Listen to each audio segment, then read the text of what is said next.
The B-side in boxing. B-side shit. B-side. B-side. And the B-side. You got a B-side. The B-side. B-side. B-side. B-side. That B-side thing. This is the B-Sides Boxing Podcast.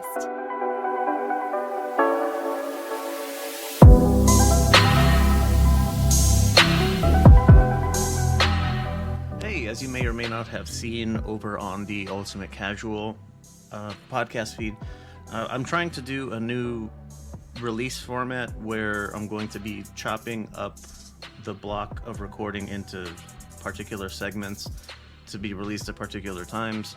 Trying to keep things released as more as they happen. As far as like the previews go, I want like it to be on Friday, the night before the events happen. So it's all recorded at one time, but it'll be cut up. So there you go. All right, here's the first review block. So enjoy. All right, get excited. Yeah, here we go. Welcome back, you dirty bitches. It's B-Sides Boxing, all up in your fucking earballs. Oh, that was a little more. Yeah, that was a little more aggressive than I meant it to be. Yeah. We're here to talk boxing, which you would not have guessed by the name, but that's what we're gonna do. Joined by the homies, Shanada and Drip, and let's do the thing. One housekeeping thing up top. I hope this isn't too much of a surprise for you two, but I am looking at advertising slots. It's something I'm considering pretty heavily, and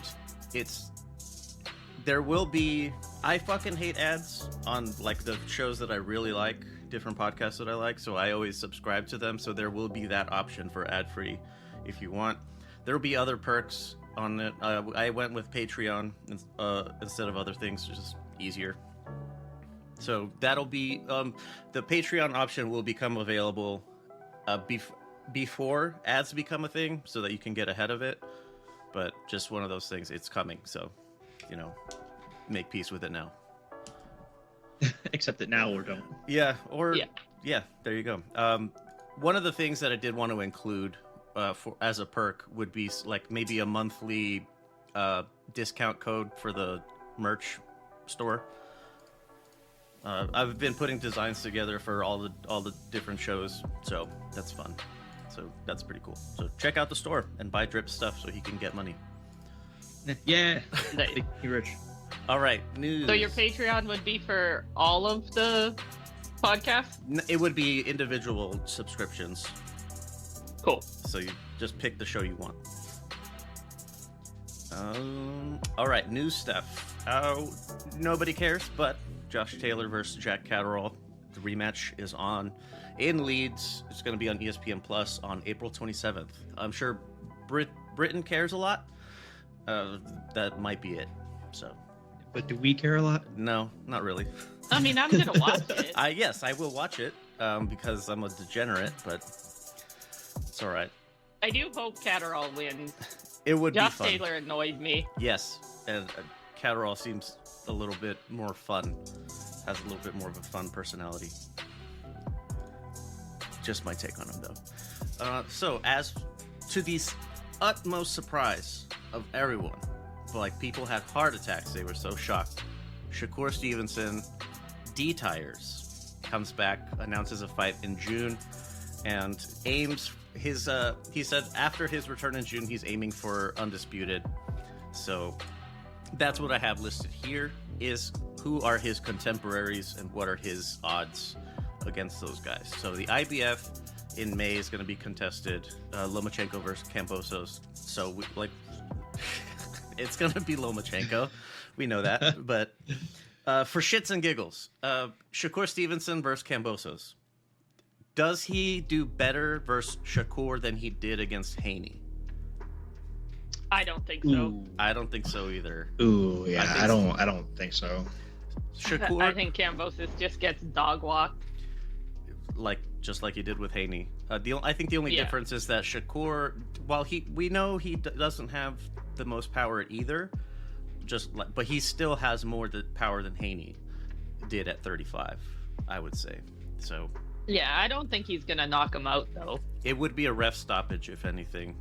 Just Yeah. you're getting hit too much and you're not able to do anything in return. Lomachenko, Is that kind of how Loma and Kambosos is going to go the same way though? I think so. Kind of. Probably. I was thinking Pretty similar. I was thinking more that actually what I was going to ask is Lomachenko at a sufficient age where we can start questioning if he's losing a step? Like his recent... I don't think Kambosos is gonna be the person that shows that. Shakur Stevenson, though. Yeah. Shakur will. I don't think Cambo is going to be the one to really see if Loma's taking a step down. Because Kambosos is a step up from like Richard Comey and that ilk that he's been fighting. Jamaine Ortiz, I guess. No, that's aged a little better. I don't know. I wouldn't put Cambo above Jamaine Ortiz. I wouldn't either. Not anymore. But more on that later. How about Navarrete Baranchyk? Yeah, it's gonna be Nav who's gonna win. Baranchyk eats way too many punches. He's been in way too many wars. Navarrete's he's stronger than Jose Zepeda, I think. And Zepeda dropped Baranchyk like 4 times. Right. Yeah. So I don't think it's gonna be Navarrete. Wait, was that an earthquake? Oh, sorry, I was throwing something there. So, for shits and gigs, Baranchyk, Shakur. How does that go? Doesn't go well for Baranchyk. Yeah. I think it goes the distance and Shakur easily wins on points. Wow, you're really going out on a limb there. I'm gonna say it gets stopped like in a mid fight by ref stoppage. I don't know, guys. Shakur is so boring. Like he can be. He's not gonna try for the stoppages though. He never does. He just coasts. Not wrong. You're not wrong. I would posit that he fights to the level of the opposition. So it like Yoshino pushed Shakur and Shakur beat his ass like pretty soundly. De Los Santos did not push the issue. Shakur coasted because that's all that De Los Santos was bringing to the table. I think Kambosos would bring it. He would bring the heat, and that would bring the best out of Shakur. Baranchyk, same thing, but he would have lesser measure of success. I don't think Baranchyk will land anything though, so Shakur won't feel like he's bringing the heat. He'll just outbox him. I think Kambosos would land enough that Shakur has to hit back, but I don't know if Barancyk's gonna land anything. Navarrete, swarmer type, to use everyone's favorite stereotype name or archetype, flat-footed, come-forward Mexican brawler.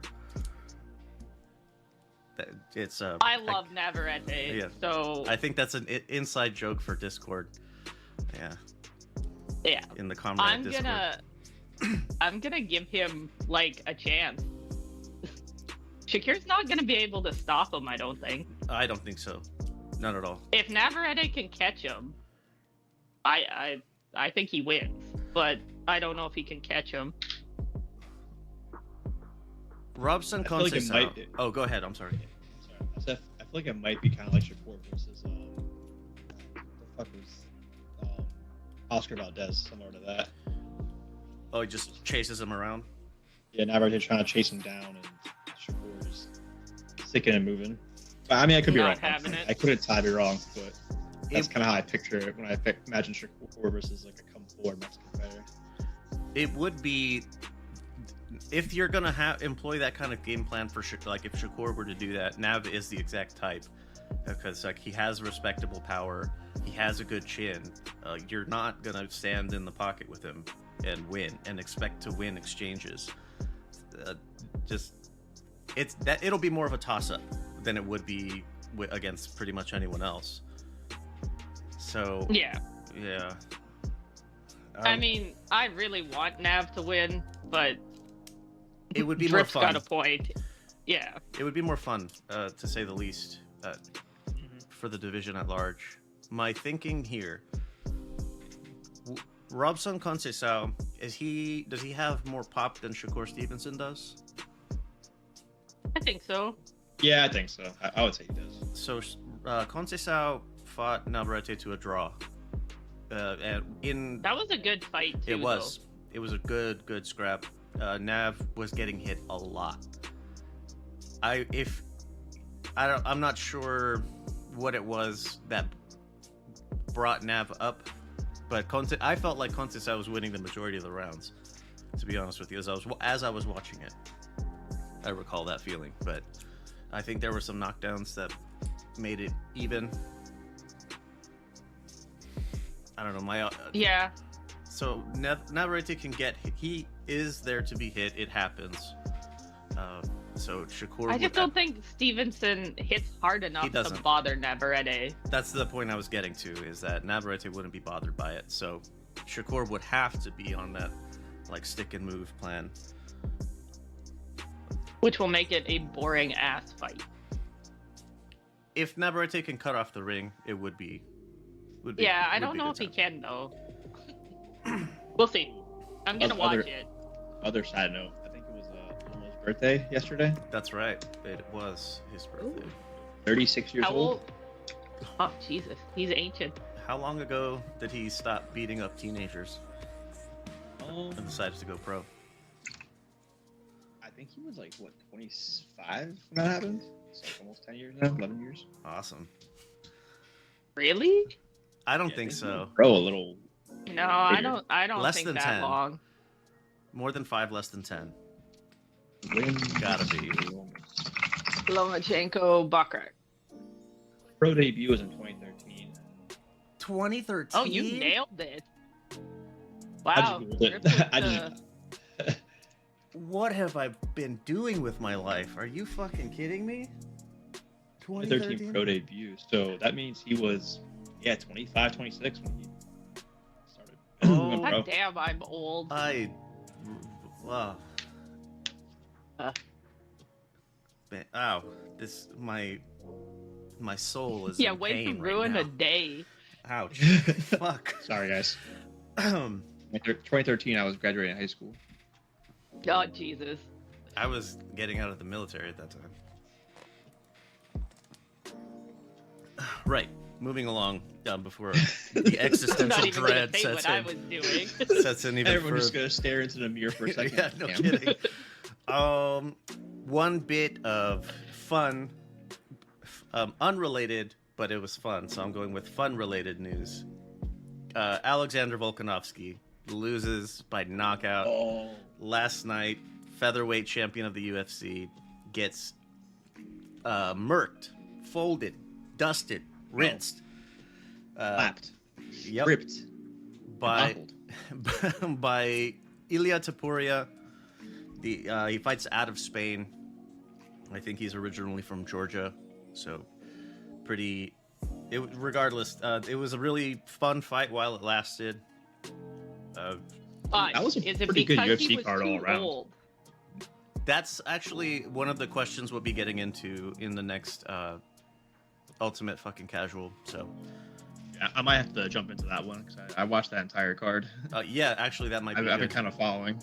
We might be able to get if we'll see what's what. Whatever, we'll work that out so that we can get you on to chat about it because that was a phenomenal fight. It was really fun. I was saying, I was talking with Nathan as the fight was going on, and as we were watching it, we were pointing out different things that we were noticing about whoever, and I had pointed out about Topuria was the way that he stands like a very traditional boxer. That's how he holds his hands. That's how he moves. That's how he throws. So I was saying, if Topuria can't score this win for whatever reason, he could legitimately cross into boxing and have very good success. He's very heavy-handed. He has his fundamentals fucking locked. He's a very good striker. He was really good at just closing the void. Yeah, absolutely. He maybe 1-2 jabs, but he would just close the void and let off a combo. Yeah, he's a bad man. Handsome guy too, but also a bad man.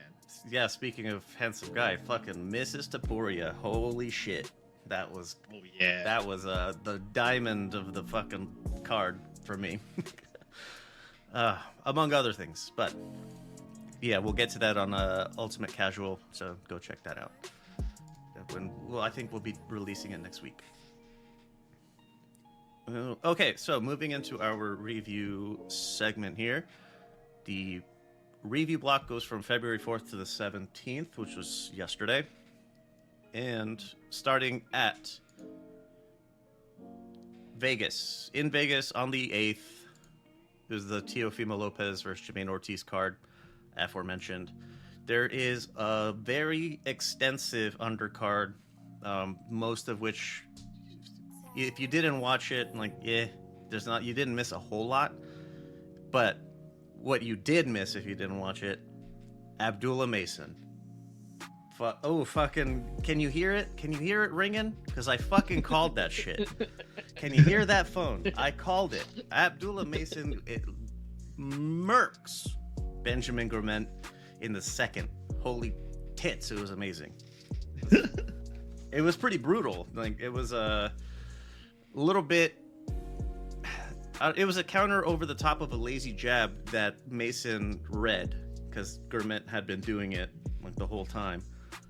So he was trying to set up his shots with kind of lazy jabs, and he baited Mason as he hoped, but he didn't expect a disgusting left over the top. If I said right before, I meant left. There you go. It was a nasty knockout. Yeah, I honestly only watched the highlights of this one. It was a nasty knockout. That is all you really needed to see. It was a lot of Gourmet trying to, like I said, use pawing with a jab, but not really committing to a whole lot. And Abdullah Mason moving out of the way, reading a lot of what Gourmet was doing, and then, yeah, he figured that shit out really quickly. Nasty knockout. Good stuff. Keyshawn Davis stops Jose Pedraza in 6. We were saying this is the make or break for him. So was he made by this? I think the word I don't made know about made. Used. Yeah. So what, you're not as... Not broken. Not convinced, though. Still not convinced. Kind of just like a stalemate, really. Oh, right. So it's a lateral step, not a step up. I mean, I don't know, dude. Did he look good? Getting really old. Yeah, he couldn't get out. Worn out Pedraza. It just looked like Keyshawn was putting everything, him and his, power into those punches. And Pedraza's like, yeah, this sucks, but you can't take me out. Well, he couldn't take him out until he did. Yeah, until he did. But it should have been a lot sooner, in my opinion. Really? Keyshawn's gonna live up to that hype. Okay, so not commensurate with the hype. The hype machine's portrayal of Davis. Yeah, I think he got a little overhyped, and it's biting him in the ass now. That might be you. I think that's fucking perfect right there. That's what I explained it. Oh, it's like Nico, who, little known fact, is Muhammad Ali's grandson. But so Nico Ali Walsh. He's what? All work is easy work. Is that the response? Oh, you didn't say all work is what? Sorry. Nico Ali Walsh says... Who is he again? Some guy related to Muhammad Ali, supposedly. Never heard of him. But he got that hype machine because of the familial thing. And he turned out to be pretty fucking mid. Yeah. Unfortunately for him. Davis did look really good, but, we've talked about it before. He just kind of stopped getting better. Yeah. Earlier than expected. Yeah, and the hype machine is not living up. They're going to really try to amplify this win like it's something serious. I think we talked about it last time, too, where we said, he just didn't transition to the pro game very well. Fantastic amateur Olympian, but, in the pro game, he just hasn't, transferred very well. I think moving this, stopping Pedraza in the 6, age notwithstanding, I think that's a little bit of a show of adapting a little better. Mm-hmm. He's putting the hurt business on a little bit more than he is the technician business. Pun very much intended with his nickname, which is a stupid one, by the way.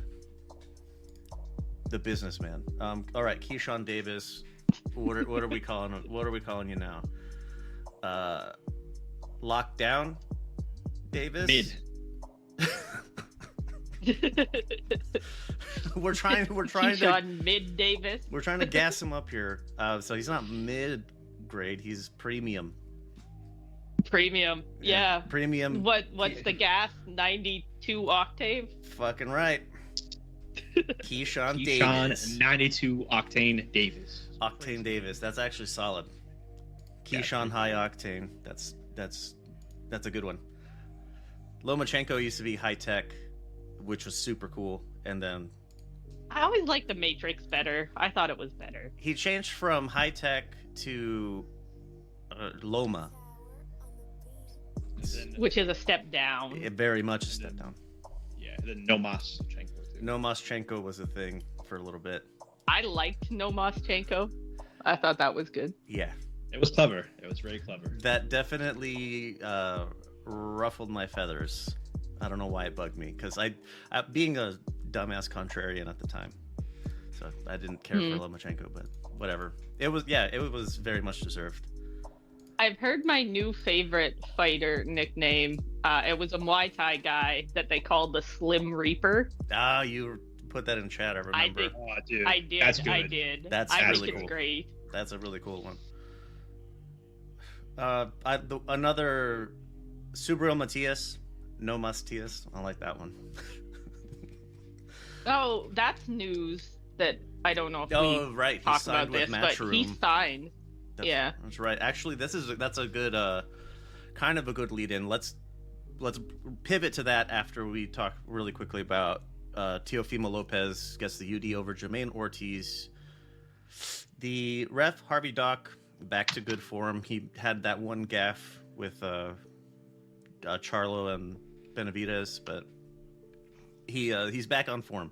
Anyway, the scores were 115, 113 times 2, and then Weisfeld comes in with 117, 111. All UD, so right. I'm not sure I agree with Weisfeld. I honestly thought that Teofimo lost again. I would agree with that. Either a draw is not terrible. I could agree with that a bit. I guess so by a draw being reasonable from my perspective, I think 115, 113 is not out of the realm of possibility. It's something that you could convince me of. Especially if you're doing that bullshit, like frame by you frame. gotta beat the favorite. Oh. Well, you gotta beat the favorite. Yeah, you gotta take it from the champ. Like, shut the fuck up. Yeah. Right, so the WBO 140 was on the line. Jamaine Ortiz, this is victory and defeat. Absolutely the moral victor here. He got all the accolades, I think, more than Teofimo did. If they booed him, if I recall correctly. Yeah, they booed Teo. The fans thought Jamaine won. So, I mean, they're not wrong, I think. But yeah, the crazy ass interview afterwards, Jesus. I actually I was recording one of our other shows at the time, so I didn't hear it. I watched the rest of the fight on mute from round 9 onward. What did he say? Just mad ramblings. There was the pyramids and Rosa Parks, and I can't even remember. It was just straight up insane. I'm gonna have to check that out because just another unhinged Teo rant. I might, but put that way into more our unhinged intro. than usual. Way more unhinged than usual, and no common thread between any of it. It was crazy. Right. I think Teo really, really needs to get some new meds if he's on any meds at all. I don't think he looked so crazy. Yeah, I don't know how Rosa Parks tied into it, but that was definitely a surprise. I think there was aliens building the pyramids. Like, Yeah. it was Ancient aliens. Reddit levels of crazy. Oh no. Like our boxing Reddit crazy or No, Our like conspiracy. worse than that even. Yeah. like our flat Like, earth? I feel Yeah. like Teo might be on our conspiracies. Oh, no. So we talked about this the day before the fight. I didn't get a chance to release it, but I have the audio. Maybe I'll cut that in. Oh, that's a Patreon teaser. If you want to hear that, you'll have to pay to get it. Ooh. So there's that. But one thing that we did mention, I fucking blanked. What was I gonna say? Oh, right. So I had mentioned there, like I have recognized game. Teofimo's bipolar. I know this because I am bipolar. So before I really committed myself to trying to get better and manage it, these types of things were very commonplace for me. These exact types of ranting and raving about the most unbelievable shit and making connections where there aren't any. Like ancient aliens built the pyramids and then they beamed down Rosa Parks into a bus. Like, what the hell are you talking about? But it makes sense to his. He was in a manic episode. And Well, and I called that from the clips they were putting up before the fight. Right, You that can he just looked see it in crazy. his eyes. So there's that. But that's the only bit. There was a little bit of a little gaffe on my part that we still haven't addressed.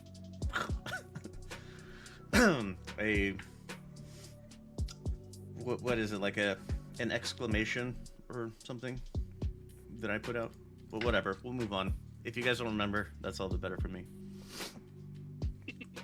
All right, moving along. Saturday, February 10th. Not a lot of box on this day that non-British people would care about. So the least important, I would say, of the two would be the Matchroom card that was at the Indigo and annex of the O2 Arena. This was the next generation card. The main event, someone pulled out of the main event, so Reese Bellotti and Liam Dillon got elevated. So UD. So if you want to talk more about that, find somewhere else because I don't care. The women's fight was worth a watch, though. Really? Was it? Yeah, I thought so. Who are It was enough of a women's fight Shannon that is Ryan. exciting. My dad texted me and told me to turn it on, so Sapotoxna? Did I get that right? I have, All right. yeah, I have no idea. So there you go. I was asleep, so I missed it. But my dad texted me, and he never watches women's boxing. He usually changes to the hockey game during the women's fights. Oh, these fights are better. Yeah, pretty much. All right. The Queensberry card that was at the Copper Box Arena in London as well. Looking up the list. Yeah, I put a space here because anything below that space, I don't give a shit. Anthony Yard stops Marko Nikolic in the third. Anthony Yard continues to beat up fucking smashing tomato cans. That's unfortunate, but there you go. Is this number right? He's ranked 174th? Marco? Yeah. Yeah. Jesus. Do better. That was his rank, box rec rating coming into it. Yard should be fighting people ranked higher than 174th. Yes, he should be. Right. Hamza Shiraz, undefeated coming into this. 18-0. God damn it, what's wrong with me? Stops. Rated 18th, Liam Williams in the first round. It was pretty... it's a sad state of affairs for Liam Williams. He was one of those perennial B-sides. So, my heart goes out to him. He's always that scrappy underdog type that gets brought in to give a bigger name like solid work, and it looks like those days kind of a gatekeeper to the top. Yeah, that's a good way to put it. He was the gatekeeper to the world level, and Hamza Shiraz fucking folds him. The one thing that I was able to note about the whole thing is he's tall as fuck, so he has long arms, and his jab is really strong. Like, he was really messing with Williams. I think he dropped Williams with a jab, as Williams was trying to close distance, but I think Williams is done. It's unfortunate. Okay, so this was a WBC fight, sanctioned fight. It was for the silver title, i.e. not a title, but Shiraz is rated 4th, Liam Williams 8th coming into this. So his contemporaries, IBF WBO is Janibek Alimkhanuli. I missed the phlegm somewhere in there. The WBA is Arslan Dilara, quote unquote. And then the WBC, quote unquote, champ, Jermall Charlo. The actual champ is the interim titleist, Carlos Adames. Are you guys familiar with Shiraz at all? Even before this, or even just this? Not really. All right. Not, yeah, I gotta be honest. I know I've seen him fight, but I don't remember which one he is. So, of his contemporaries, Jermall, that's like easy pickings. That guy's still not well. So, yeah, it's unfortunate that he has that big of a target on him. Thanks in no small part to his mental unwellness. Adames is super tough. I don't think that's a good fight for Shiraz right now. Janibek also. Lara is like, he says he's like 40, so Cuban 40. So who knows how old he really is, but that's actually a good pickup right there if you wanted to get a full title from someone. But yeah, Shiraz, keep an eye on him if you're not already. Okay. I hadn't put this together that there's 2 Laras. Arslan Lara and Mauricio? Yeah. I was complaining about this on the Combat Corner, and Red kept telling me that there's not that many Hispanics with the same last names in boxing. And there is. Yeah. You just don't notice. Diaz, Ramos. There's 2 Zepedas. Why are there 2 Zepedas? Yeah, Billy. Fucking Billy the Kid. There was more Zepedas, like 3 of them. There's plenty of them, but 2, like William and Jose are the more well-known The ones. 2 that I always, Mix up. have to go look at a picture. Now there's 2 Laras I gotta remember. Middleweight There's and a featherweight. shit Or ton. super feather. Yeah, I'm not good at remembering weight classes, All right. which is my bad. But All right, that's the first block of our reviews. Any questions or comments? 833 Lux Pods. If you text or call, it's anonymous. Go straight to voicemail if you do want to call. I can cut your audio in if you're not a dickhead. But if you are a dickhead and your takes are pretty spicy, I'll put them in anyway, probably. Right. That's about it. So, yep, keep your eye on the feed, and the previews for this weekend will be coming up on Friday. And same schedule next week as well. So, see you then.